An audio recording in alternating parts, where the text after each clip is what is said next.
오늘의 주제는 코 세척입니다. 코 세척을 어떻게 하면 좀 더 효과적으로 해서 코의 염증을 확 낮추게 할까? 안녕하세요. 자연을 담은 지혜로 피부와 환경을 생각하는 친환경 전문가 에코나나입니다. 정말 무덥던 여름이 지나고 가을이 올까 싶었는데 아침 저녁으로 선선한 게 정말 살 것 같아요. 자, 그런데 이때 우리를 찾아오는 불청객이 있습니다. 그것은 바로 비염.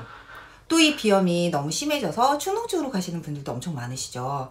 알레르기성 비염도 있으실 거고 아니면 만성적인 비염도 있으실 건데, 자, 이때 여러분들한테 도움이 될 만한 것을 오늘 좀 소개시켜 드리려고 해요. 비강에 생긴 염증을 잡기 위해서 옛날부터 우리나라에서 써왔던 굉장히 유명한 한약재가 있습니다. 그것은 바로 코나무라고 불리는 유근피인데요. 생긴 것 자체가 나무 껍데기인데 약간 붉은색을 띠고 있는 나무 껍데기예요.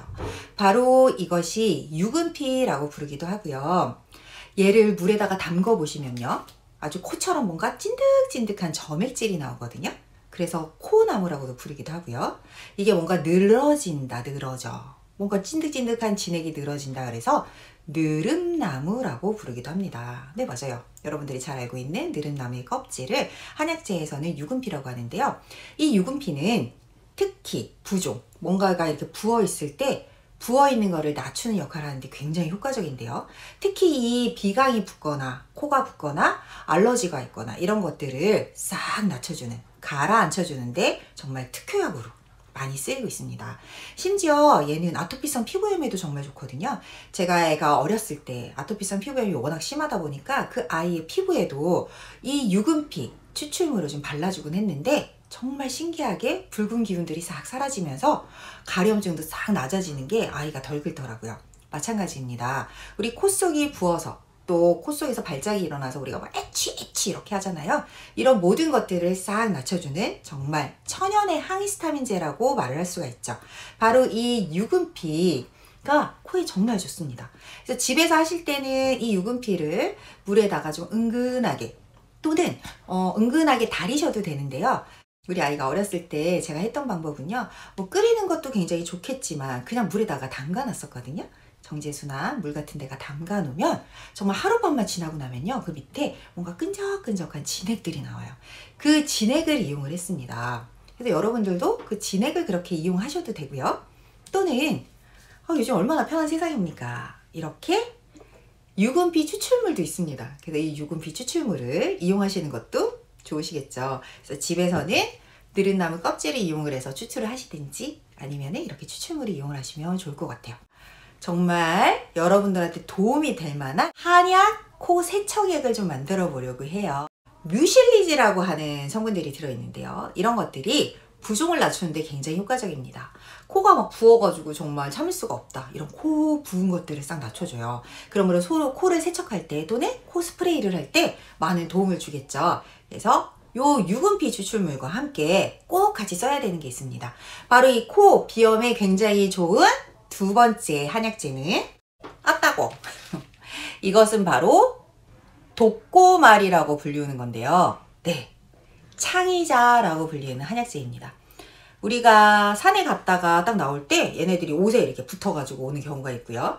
우리가 이렇게 찍찍이라고 불리는 거 있죠. 그 벨크로. 벨크로가 바로 얘 때문에 이제 차관이 된 거잖아요. 근데 이 창의자가 정말 코 염증을 가라앉히는 데는 딱 최고입니다. 우리가 코 염증이 너무 오래되다 보면 정말 누런 콧물이 나오잖아요. 그럴 때 항생제 먹고 이러는데 한의학에서는 이 창의자가 그런 누런 콧물이 나오는 축농증이나 코의 염증을 없애고 코 막힘을 개선하는 데 굉장히 탁월하다고 이야기를 하고 있습니다. 얘는 독고마리의 열매입니다. 이 열매 안에는 씨앗이 들어있는데요.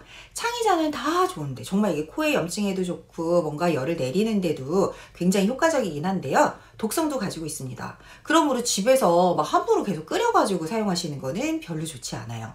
꼭 법제의 과정을 거쳐야 되거든요. 볶는다던가 아니면 쪄서 말리는 이런 법제의 과정을 거친 다음에 사용을 하셔야 돼요. 그러니까 집에서는 창의자를 그냥 막 우려내셔가지고는 독성이 있을 수 있다. 특히 이제 얘가 이제 간독성이 있을 수가 있는데요. 코에 이렇게 뿌리게 되면 여기 이제 식도를 통해서 우리가 먹을 수도 있잖아요. 그러므로 이제 좀 주의를 요하는 한약재입니다. 이 창의자가 굉장히 안전하게 추출된 이 창의자 추출물이라는 게 있어요. 피부 외용제로 사용할 수 있게끔 나와 있거든요. 절대 드셔서 안 됩니다. 저희는 식품을 파는 곳이 아니라 외용제, 피부에 바르는 외용제를 판매하는 곳이기 때문에 꼭 피부에 사용을 하셔야 되는데요. 바로 이 창의자 추출물이 염증을 완화시키는데 정말 좋거든요. 물론 피부에도 쓸 수 있고 코 점막에도 사용 가능하십니다. 염증을 완화시키고 습진이나 옴과 같은 피부 질환에도 굉장히 좋은 게 바로 이 창의자예요. 그래서 피부에 바를 수 있죠. 창의자는 항염 효과가 굉장히 뛰어납니다. 그러므로 코 안에 있는 염증, 피부의 염증을 잡아주는데 탁월하죠. 제가 설명드리는 모든 한약재의 추출물은 다 피부 외용제입니다. 피부, 두피에 사용하는 거지 드시는 거 아닙니다. 그리고 오늘 제가 여러분들한테 소개시켜 드리는 거는 바로 코 세척제 또는 이제 가끔 이렇게 코 요쪽에만 이렇게 뿌릴 수 있는 그거 좀 알려드리려고 오늘 하는 거지 절대 드셔서는 안 된다는 거 말씀 먼저 드릴게요.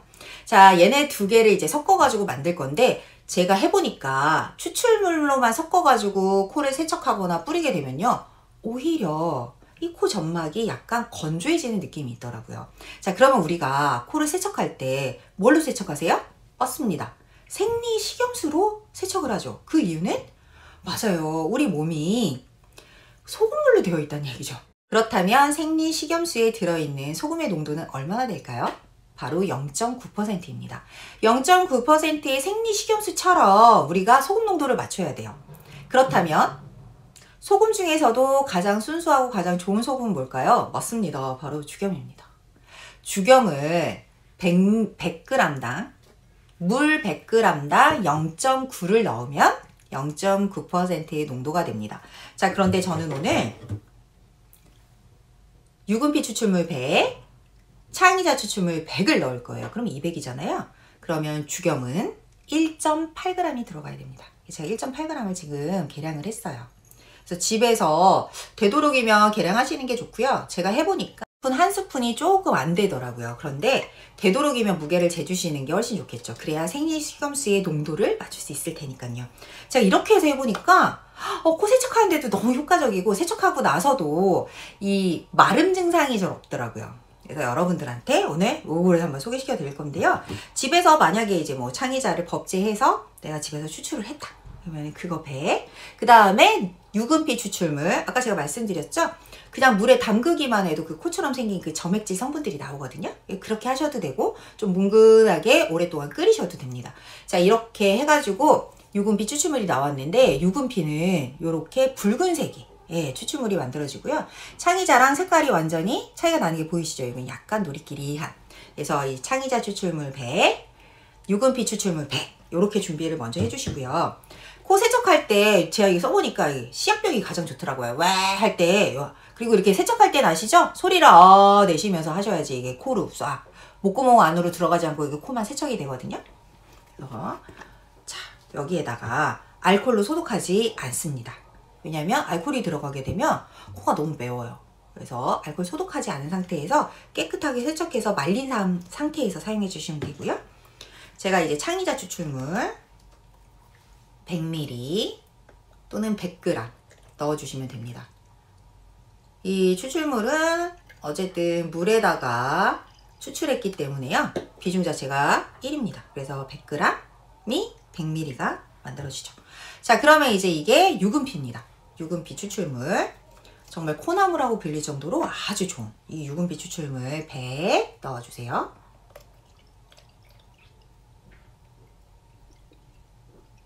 이게 200ml 시약병이거든요. 이렇게 딱 넣어주시고 자, 그 다음에 죽염은 1.8g입니다. 1.8g이 들어가야 0.9%의 농도가 만들어져요. 그래서 이거를 여기에다가 이제 넣어주세요. 그리고 소금이 너무 많이 들어가게 되면 삼투압 현상에 의해서 코가 굉장히 맵습니다. 그래서 여러분들이 요 그람수는 꼭 맞춰주셨으면 좋겠어요. 자, 그러면 지금 죽염이 이렇게 들어가 있는데 아시죠? 소금은 너무 잘 녹아요. 이 죽염을 잘 녹여줍니다. 금세 녹죠. 자, 금세 녹은 상태로 이렇게 만들어놔서 코 세척할 때 하면서 쓰셔도 되고요. 이렇게.